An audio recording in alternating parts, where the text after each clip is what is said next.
రామకథాసుధని ఆస్వాదిస్తున్న రసజ్ఞులైన శ్రోతలకి నమస్సుమాంజలు. శ్రీమద్ ఆంధ్ర వాల్మీకి వచన రామాయణం బాలకాండలో 33 సర్గలు పూర్తి చేసుకుని ఈరోజు 34వ సర్గ చదువుకోబోతున్నాం. మనం 33 సర్గల్లో జరిగిన కథను ఒక మారు గుర్తు చేసుకుందాం. యాగ సంరక్షణ జరిగింది. విశ్వామిత్ర మహర్షి ఒక ఆధ్వర్యంలో రామలక్ష్మణులు ఆయన వెంట వెళ్ళి యాగాన్ని సంరక్షించారు. యాగం పూర్తయింది. తదుపరి కర్తవ్యం ఏమిటని ప్రశ్నించగా అక్కడ మునులు మిథిలా నగరంలో జనక మహారాజు క్రతువు చేస్తున్నారని, ఆ క్రతువుకి మాతో పాటు మీరు కూడా రండి అని చెప్పి అక్కడ దేవరాతుడు, ఆ వంశజుడైన దేవరాతుడు అనే రాజు పొందినటువంటి దివ్య కోదండ ఉందని దాన్ని ఎక్కుపెట్టడం కోసం చాలామంది రాక్షసులు, కిన్నరులు, గంధర్వులు, దేవతలు అందరూ ప్రయత్నం చేసి విఫలం అయ్యారు అని చెప్పి మౌనుల ద్వారా తెలుసుకున్న రామలక్ష్మణులు వారితో పాటు పయనమయ్యారు 11వ రోజు పొద్దుట. అప్పుడు 11వ రోజు రాత్రికి వారు అలా ప్రయాణం చేసి సోనానది తీరానికి చేరుకున్నారు. సోనానది తీరంకి వెళ్ళగానే రామలక్ష్మణులు విశ్వామిత్ర మహర్షిని ప్రశ్నించారు, ఇది ఏ ప్రదేశం, ఈ దేశం ఎవరికి చెందింది అని చెప్పి. అప్పుడు విశ్వామిత్ర మహర్షి ఆ ప్రదేశం గురించి చెప్తూ తన వంశం యొక్క కథని చెప్తున్నారు. మనకి తెలుసు కదండి, రామాయణంలో కథలో కథ ఆ సందర్భాన్ని బట్టి వస్తూ ఉంటుంది. అలాగే విశ్వామిత్ర మహర్షితో రామలక్ష్మణులు పయనమైనప్పుడు వారు ఏ ప్రదేశానికి వెళ్తే ఆ ప్రదేశం యొక్క వైశిష్ట్యాన్ని విశ్వామిత్ర మహర్షి చెప్తూ ఉన్నారు. ఇంతకుముందు ఎపిసోడ్లో మనం విన్న సిద్ధాశ్రమం యొక్క కథని.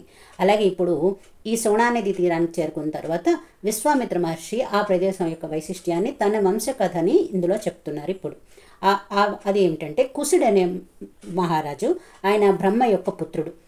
ఆయనకి 4 కుమారులు ఉన్నారు. వారిలో వసువు అని ఆయన పరిపాలించిన ప్రదేశం ఈ సోనానది తీర ప్రదేశం అని చెప్పి, అందులో కుశనాభుడు అనే ఆయన ఘృతాచి అనే కన్యను వివాహం చేసుకుని 100 కుమార్తెలను పొందారని, వారు చాలా రూప యవ్వన సంపన్నులని, వారిని వాయుదేవుడు చూసి మోహించి తన వివాహం చేసుకోమని బలవంతం పెట్టడంతో వారు కోపించి ధిక్కరించడంతో నిరుత్సాహానికి గురైన వాయుదేవుడు కోపించి వారి శరీరాల్లో ప్రవేశించి వారిని కురూపులుగా మార్చివేశారని మనం విన్నాం. అలా కురూపులుగా అయిపోయిన మహా సౌందర్యవంతులైన కన్యలు విలపిస్తూ తండ్రి అయిన కుశనాభుని చేరుకొని చెప్పగా ఆయన, మీరు చాలా మంచి పని చేశారు, మీరు చాలా క్షమని వహించారు, ఓర్పుని వహించారు, అదే ధర్మం, అదే న్యాయం, అదే మన వంశం యొక్క కీర్తిని నిలుపుతుంది అని చెప్పి చాలా ఓర్పు వహించి ఆయన కూడా సరే జరిగింది ఏదో జరిగింది, తన కుమార్తెలకు వివాహం చేయాలని మంత్రులతో సమాలోచన చేస్తూ ఉన్నారు. చూళి అనే మహర్షి మహా తపస్సంపన్నుడు. ఆ చూళి మహర్షికి ఊర్మిళ యొక్క కుమార్తె అనే సోమద సపర్యలు చేస్తూ ఆయన దగ్గర చేరి ఉంది. అలా చాలా సంవత్సరాలు గడిచిన తర్వాత ఆ సోమద యొక్క సపర్యలకు మెచ్చిన చూడు మహర్షి ఏదన్నా వరాన్ని కోరుకోమన్నారు. అప్పుడు సోమద తనకి వివాహం కాలేదని, తనకి మహా తపస్సంపన్నుడైన మహా ధర్మనిష్ఠుడైన ఒక కుమారుణ్ణి ప్రసాదించమని కోరడంతో ఆయన కేవలం తన కనుచూపుతోనే ఆమెకి బ్రహ్మదత్తుడు అనే కుమారుని ప్రసాదించాడు. ఆ బ్రహ్మదత్తుడు ఈ కుశనాభుడు పరిపాలిస్తున్న కాలంలోనే, ఈ కుమార్తెలకు వివాహం చేయాలనుకున్న కాలంలోనే కాంపిలే నగరాన్ని పరిపాలిస్తూ అక్కడ ఉన్నాడు. ఆయన కీర్తిని విన్నటువంటి కుశనాభుడు తన 100 కుమార్తెల్ని వివాహం చేసుకోమని ప్రార్థించాడు బ్రహ్మదత్తుడిని. బ్రహ్మదత్తుడు సరే అన్నారు. వారికి వివాహం జరిగింది. జరగగానే ఆయన పాణిగ్రహం చేయగానే ఆ కుమార్తెలందరూ కూడా మళ్ళీ తిరిగి తన రూప యవ్వన సంపత్తిని తిరిగి పొందారు. అంటే ఇక్కడ తపశ్శక్తి యొక్క మహిమని, ఆ చూళి మహర్షి కుమారుడు అవ్వడం వల్ల ఆ బ్రహ్మదత్తుడికి ఆ ప్రాప్తించిన ఆ శక్తిని, తపోశక్తిని, ఇవన్నీ కూడా మనకి నిరూపిస్తుంది ఈ సందర్భం. ఇలా జరిగింది ఇంతవరకు కథ. బ్రహ్మదత్తుడితో కుమార్తెలు ప్రయాణమై అత్తవారింటికి వెళ్ళిపోయారు. అప్పుడు కుశనాభుడు తనకి కుమారులు లేరు అనే లోటుతో ఒక క్రతువుని ప్రారంభించి బ్రహ్మ యొక్క అనుగ్రహాన్ని పొంది ఆయన చెప్పారు, నీకు గాధి అనే ఒక కుమారుడు కలుగుతాడు. ఆ గాధి చాలా ధర్మనిష్ఠుడు, నీ వంశాన్ని నిలబడతాడు అని చెప్పారు. అంతవరకు జరిగింది 33 సర్గల్లో. ఇప్పుడు 34వ సర్గలో జరిగిన కథను విందాం.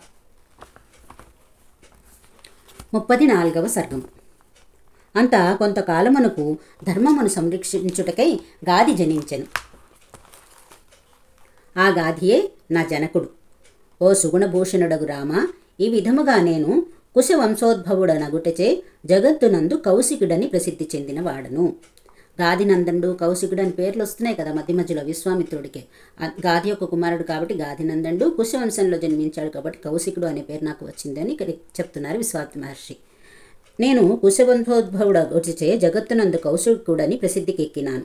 నా యొక్క అక్కగారైన సత్యవతిని రుచీకుడను ముని భారీగా చేసుకొనిది. ఆమె తన పాతివృత్యము మహిమచేత శరీరముతోనే స్వర్గమును పొందెను. అంతేకాక కౌశికి అని పేరుతో జగముల యొక్క శ్రేయస్సు కోరినదై అఖండ నదీమ తల్లిగా దేవలోకము నుండి హిమాలయ శిఖరమునందు దిగెను. నా అక్కయైన కౌశికి అందుండు అభిమానం చేతనే నేను కూడా ఇచ్చటనే నుండుటకు ఉండగా గోరితిని. చెప్పారు కదా, పయనమైనప్పుడు నేను హిమాలయాలకు వెళ్ళాలనుకుంటున్నానని. ఇది కారణం అన్నమాట. సత్యవతి, తన యొక్క సత్యవతి ఇక్కడ కౌశికి అనే నదిగా ప్రవహిస్తోంది కాబట్టి నేను ఇక్కడ ఉండదలిచానని విశ్వామిత్ర మహర్షి చెప్తున్నారు. ఆ సత్యవతి సత్యైక పథచారిణి అయి సత్యవతి అని ప్రఖ్యాతి చెంది సాటిలేనిదయ్యను. రామ, నీ వడుకుటచే నా వంశచరిత్రను, నా జనన వృత్తాంతమును నీకు తెలియజెప్పి తిని. నేనిట్లు కథలు చెప్పుచుండొచ్చే అర్ధరాత్రి దాటినది. పొద్దున నేను లేచి ప్రయాణము చేయవలను గదా. నిద్ర లేకున్నా శ్రమచే అడుగు ముందుకు సాగదు. నీకు శుభమవు కాక, ఇంక నిద్ర పొమ్ము అని చెప్పి ఈ కథ 11వ నాటి రాత్రి వరకు జరిగిన కథ. ఆ రాత్రి యొక్క వర్ణనాన్ని చేస్తున్నారండి ఇక్కడ. అందుకే ఆది కావ్యం అయింది రామాయణం అనిపిస్తుంది. కావ్యం యొక్క ముఖ్య లక్షణం ఏంటంటే వర్ణన కథాగమనం, ఇవన్నీ కూడా మంచి కావ్యానికి. అలాగా ఇక్కడ ఈ వర్ణనంతా మనకి ఆ ప్రదేశాన్ని కట్టినట్టు కనిపింపజేస్తుంది అన్నమాట. అందుకే రామాయణం రాముడు దేవుడా లేదా అదొక నమ్మకం ఉందా లేదా ఇంకా ఒక కావ్యంగా కూడా చదవడానికి చాలా చాలా బాగుంటుందండి. అంటే కావ్య రచనా శైలిని ఫస్ట్ దీన్ని ప్రమాణంగా తీసుకుని తర్వాత రచనలు అన్నీ చేయబడ్డాయని పెద్దలు చెప్తూ ఉంటారు. రాత్రి వర్ణనం. ఆ రాత్రి వృక్షములు యందు ఆకులు కూడా కదులుటలేదు. మృగములు పక్షులు సద్దు చేయక నిద్రపోవుచున్నవి. చీకటులు పోయి ఆకాశము పెద్ద పెద్ద కన్నులు అనునట్లు చుక్కలతో నిండెను. చల్లని కిరణములతో జగములను ముంచెత్తునట్లు చంద్రుడు ఉదయించెను. చీకటిని లెక్క చేయని గుడ్లగూబులు మొదలైన క్రూర సత్వములు రాక్షస సమూహములు సంచరించుట మొదలుపెట్టినవి. మునులు, నీవు మహానుభావుడవు, ఈ రాజకుమారులు కూడా నిరుపమానులు, నీ సోదరు కూడా నది అయి భూమిని పవిత్రము చేసినది అని స్తుతించుచుండగా అస్తమించిన సూర్యుని వలె ముని నిదురించెను. శ్రీరాముడు తమ్మునితో గడ్డి సెయ్యందు నిద్రించెను. ఇంతటితో మనకి 34వ సర్గ పూర్తయింది. ఇందులో చెప్పిన కదా ఏంటంటే, గాధినందనుడు నేను ఆ గాధి యొక్క కుశనాభుడి యొక్క కుమారుడైన గాధి యొక్క కుమారుణ్ణి నేను అని విశ్వామిత్ర మహర్షి చెప్పారు. అంతేకాక నాకు సత్యవతి అనే సోదరి కూడా ఉంది. ఆమె తపసంపన్నురాలు కాబట్టి శరీరంతోనే స్వర్గాన్ని పొందింది. అక్కడి నుంచి హిమాలయాలకి కౌశికి అనే నదిగా ఇక్కడ ప్రవహిస్తోంది. ఆ సత్యవతి సత్యేకమూర్తి కాబట్టి ఈ హిమాలయాల్లో ప్రవహిస్తోంది కాబట్టి ఆ ప్రదేశంలోనే నేను ఉండదలిచాను అని చెప్పి విశ్వామిత్ర మహర్షి చెప్తూ నిద్రపోమ్మని శ్రీరామలక్ష్మణునికి చెప్పగా మునులందరూ కూడా నీ వంశచరిత్ర చాలా గొప్పది నైనా, నువ్వు చాలా గొప్పవాడు, ఈ రాజకుమారులు కూడా చాలా సుగుణ సంపన్నులు అని చెప్పి మునులు పొగుడుతూ ఉండగా వారందరూ ఆ 11వ రాత్రి నిద్రించారని కథలో ఈ భాగంలో మనం తెలుసుకున్నాం. రామచంద్రాయ జనకరాజ మనోహరాయ మామకాభీష్టదాయ మహితమంగళం.